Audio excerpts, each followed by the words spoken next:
Habitat for Humanity is celebrating the grand opening of its new Evansville ReStore location on East Morgan Avenue.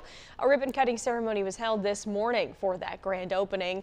The new store is nearly double the size of its previous location, giving more shoppers more space to browse. Leaders say the expansion will help the nonprofit serve even more families. We have dedicated 7 homes from the profits generated by our ReStore, so we're hoping to double that over the next few years and just make affordable housing possible for so many low-income families. All proceeds from the ReStore sales support Habitat for Humanity's mission towards affordable housing.